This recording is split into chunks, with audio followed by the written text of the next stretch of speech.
नमस्कार आदाब दोस्तों, चलिए आज है 20 अप्रैल, शाम देश की ताजा बड़ी खबरें आपके लिए लेकर हाजिर हैं। चलिए दोस्तों, सबसे पहले डालते हैं सिर के ऊपर। कांग्रेस नेता के बाद अब महाराष्ट्र में लगे पोस्टर, अतीक अहमद और अशरफ को बताया शहीद, योगी को जोरदार झटका। खुलकर मुसलमानों के विरोध में उतरी मध्य प्रदेश की बीजेपी सरकार, शिवराज सिंह चौहान का ऐलान, मध्य प्रदेश में मदरसों पर चलेगा बुलडोजर, मुसलमानों में भारी गुस्सा। कर्नाटक विधानसभा चुनाव से ठीक पहले मोदी को तगड़ा झटका, बीजेपी के एमएलसी एच विश्वनाथ ने कांग्रेस में शामिल होने का किया ऐलान। मोदी सरनेम मामले में राहुल गांधी को सूरत कोर्ट से झटका, सूरत कोर्ट ने खारिज की सजा पर रोक लगाने की अर्जी। कर्नाटक विधानसभा चुनाव के लिए बीजेपी ने जारी की स्टार प्रचारकों की लिस्ट, पीएम मोदी, शाह, योगी सहित 40 नेताओं के नाम शामिल। नहीं बचेंगे अतीक अहमद और अशरफ की हत्या करने वाले तीनों आरोपी, किया जा सकता है सूट, हुआ बड़ा खुलासा। देश की आबादी बढ़ने को लेकर अखिलेश यादव का मोदी पर बड़ा हमला, कहा मोदी सरकार की विफलता के कारण भारत बना दुनिया में सबसे अधिक आबादी वाला देश। अमित शाह को फोन करने वाले दावे पर बोली पश्चिम बंगाल की सीएम ममता बनर्जी, ये साबित हुआ तो दे दूंगी मुख्यमंत्री पद से इस्तीफा। तो दोस्तों, सभी खबरों को एक एक कर विस्तार से आपको बताने वाले, वीडियो को दिल से लाइक कर चैनल को सब्सक्राइब जरूर कर लें। सबसे पहले फड़ी के मनकाल के सामने कांग्रेस नेता के बाद अब महाराष्ट्र में लगे पोस्टर, अतीक अहमद और अशरफ को बताया शहीद, योगी को झटका, चौंसा पदे। कांग्रेस नेता के बाद अब महाराष्ट्र के बीड जिले में माफिया और पूर्व सांसद अतीक अहमद और उनके भाई अशरफ अहमद को बैनर लगाकर शहीद बताया गया है। अब इस आरोप में पुलिस ने 3 लोगों को गिरफ्तार किया है। पुलिस ने जानकारी देते हुए कहा कि यह घटना मंगलवार को जिले के माचल गांव में हुई, जिसके बाद कई स्थानीय लोग बैनर के पास जमा हो गए। अधिकारियों ने तुरंत इस बैनर को हटाया। पुलिस ने कहा कि अतीक और उनके भाई अशरफ अहमद को बैनर लगाकर लोगों ने शहीद के रूप में दिखाया है, जिसके बाद पुलिस ने बड़ी कार्रवाई की है और 3 लोगों को गिरफ्तार कर जेल भी भेज दिया है। इससे पहले आपको बता दें, प्रयागराज के कांग्रेस नेता ने अतीक अहमद और अशरफ अहमद की कब्र पर जाकर पहले वहां पर तिरंगा लहराया और अतीक अहमद और अशरफ अहमद जिंदाबाद के नारे लगाए, जिसके बाद उन्होंने मोदी और योगी सरकार से मांग की कि अतीक अहमद और अशरफ अहमद को भारत रत्न दिया जाए। जिसके बाद योगी सरकार ने कांग्रेस नेता को भी गिरफ्तार करा लिया। लेकिन अब बड़ी अपडेट निकल के सामने रही, उत्तर प्रदेश के बाद अब महाराष्ट्र में अतीक अहमद और अशरफ अहमद को शहीद बताया गया और पोस्टर लगे हैं, जिसके बाद योगी सरकार की नींद उड़ गई है। इसी के साथ पड़ी की मनकाल के ईशानी मुसलमानों के विरोध में उतरी मध्य प्रदेश की बीजेपी सरकार, मदरसों पर बुलडोजर चलाने का बीजेपी ने किया ऐलान, चौंसा पदे। मध्य प्रदेश की बीजेपी सरकार आज खुलकर मुसलमानों के विरोध में उतरी है। दरअसल आपको बता दें, मध्य प्रदेश के बीजेपी के मुख्यमंत्री शिवराज सिंह चौहान ने कानून व्यवस्था को लेकर समीक्षा बैठक की। इस दौरान सीएम ने अवैध मदरसों को लेकर कड़े निर्देश दिए। प्रदेश में अवैध मदरसों संस्थान जहां कट्टरता का पाठ पढ़ाया जा रहा है, उसका रिव्यू किया जाएगा।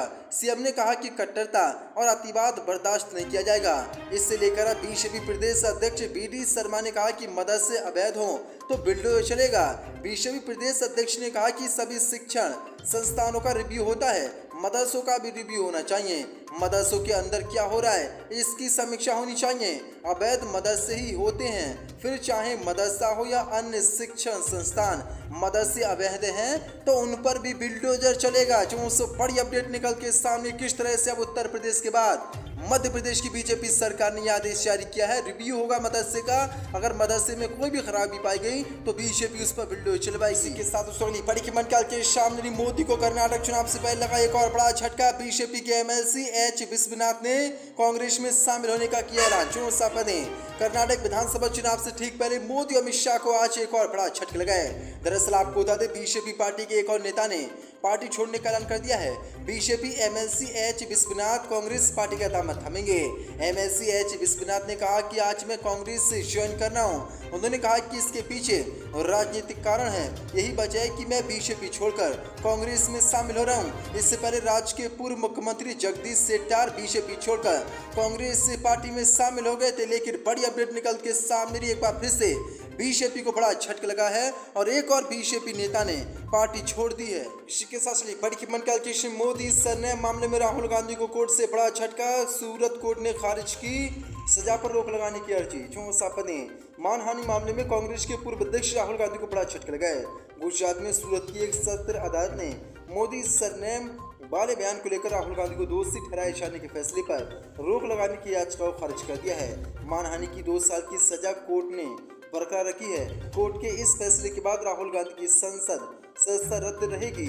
अब उन्हें गुजरात हाई कोर्ट जाना पड़ेगा। न्यूज एजेंसी ANI के मुताबिक सूरत कोर्ट ने राहुल गांधी द्वारा 2019 में मोदी सरनेम टिप्पणी पर मानहानि मामले में अपनी सजा पर रोक लगाने की याचिका खारिज कर दी है। दोषी ठहराए जाने और सजा सुनाए जाने के फैसले पर रोक लगाने के बाद राहुल गांधी की लोकसभा सदस्यता बहाल हो सकती थी, लेकिन ऐसा नहीं हो पाया और राहुल गांधी अब गुजरात हाई कोर्ट जा सकते हैं। जो सो बड़ी अपडेट निकल के सामने। इसी के साथ पढ़ के मन कैलकुलेशन नहीं बचेंगे। अतीक अहमद की हत्या करने वाले तीनों आरोपी, किया जा सकता है तीनों को सूट। जो सा पदे यूपी के माफिया डॉलर पूर्व सांसद अतीक अहमद की हत्या करने वाले शूटरों को लेकर चौंकाने वाली खबर आई है। बताया जा रहा है कि अतीक की हत्या करने वाले तीनों आरोपियों को भी शूट किया जा सकता है। इसके चलते पुलिस अब पहले से ज्यादा अलर्ट हो चुकी है। इस अलर्ट की एक झलक तब दिखाई पड़ी जब इन आरोपियों को कोर्ट में पेश किया गया। यूपी के प्रयागराज की CGM कोर्ट में तीनों आरोपियों को पेशी पर ले जाते समय भारी पुलिस बल तैनात किया गया। आरोपियों को कोई शूट न कर दे, इसके लिए पुलिस ने उन्हें चारों ओर से घेर रखा। आरोपियों को किसी भी तरह के हमले से बचाने के लिए पुलिस वाले शील्ड भी लगा रहे थे। जो सो बड़ी अपडेट निकल के सामने, किसी समय भी इन शूटरों की कोई हत्या कर सकता है, इनको भी अतीक अहमद की तरह शूट कर सकता है। इसलिए अब पुलिस पूरी तरीके से चौकन्नी हो गई है। जनसंख्या के मामले में भारत ने चीन को पछाड़ा। अखिलेश का मोदी पर हमला, कहा सरकार की विफलता के कारण भारत बना दुनिया में सबसे अधिक आबादी वाला देश। भारत की आबादी 142.86 करोड़ हो गई है और वह चीन को पीछे छोड़कर दुनिया का सबसे अधिक जनसंख्या वाला देश बन गया है। ऐसे विपक्ष मोदी सरकार पर हमलावर है। इसी क्रम में उत्तर प्रदेश के पूर्व मुख्यमंत्री और समाजवादी पार्टी के अध्यक्ष अखिलेश यादव ने मोदी सरकार पर जोरदार हमला बोलते हुए कहा कि भारत की आबादी सबसे अधिक सरकार की विफलता के कारण हुई। राहुल गांधी ने कहा कि चिंतनीय खबर, भारत की आबादी हुई सबसे अधिक कारण भाजपा की बीजेपी सरकार की विफलता। विवरण, गरीबी, बेरोजगारी के कारण काम में हाथ बटाने व कमाने के लिए व मेडिकल की कमी से बाल मृत्यु के डर से अधिक बच्चे पैदा करना तथा कंट्रोसेप्टिव्स का विवरण न होना, शिक्षा की कमी से जनसंख्या के दबाव को न समझना। दरअसल आपको बता दें, संयुक्त राष्ट्र की विश्व जनसंख्या संभावना 2022 के अनुसार 1950 में भारत की जनसंख्या 81.1 करोड़ थी, जबकि चीन की जनसंख्या 114.4 करोड़ थी। भारत की आबादी 2050 तक बढ़कर 166.8 करोड़ होने की उम्मीद है, जबकि चीन की जनसंख्या घटकर 131.6 करोड़ हो सकती है। रिपोर्ट के अनुसार अब भारत सबसे ज्यादा जनसंख्या वाला देश बन गया है। कर्नाटक चुनाव को लेकर बीजेपी ने जारी की स्टार प्रचारकों की लिस्ट। PM मोदी, शाह, योगी सहित 40 नेताओं का नाम शामिल। 64 पदें। कर्नाटक विधानसभा चुनाव के लिए बीजेपी ने आज अपने 40 स्टार प्रचारकों की सूची जारी कर दी है। बीजेपी ने 10 मई को होने वाले कर्नाटक विधानसभा चुनाव में प्रचार करने के लिए PM Modi, Amit Shah, JP Nadda, CM योगी सहित 40 नेताओं को स्टार प्रचारकों की लिस्ट में शामिल किया है।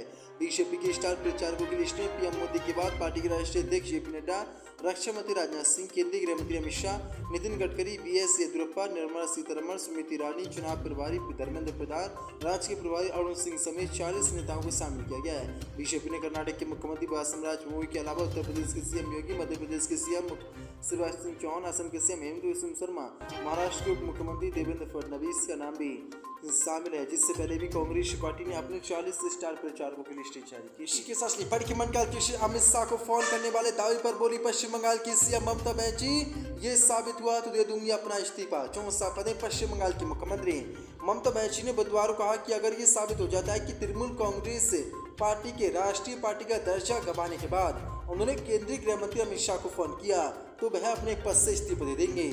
पश्चिम बंगाल राज्य सचिवालय में संवाददाताओं से बातचीत में ममता बनर्जी ने कहा कि उनकी पार्टी का नाम ऑल इंडिया तृणमूल कांग्रेस बना रहेगा।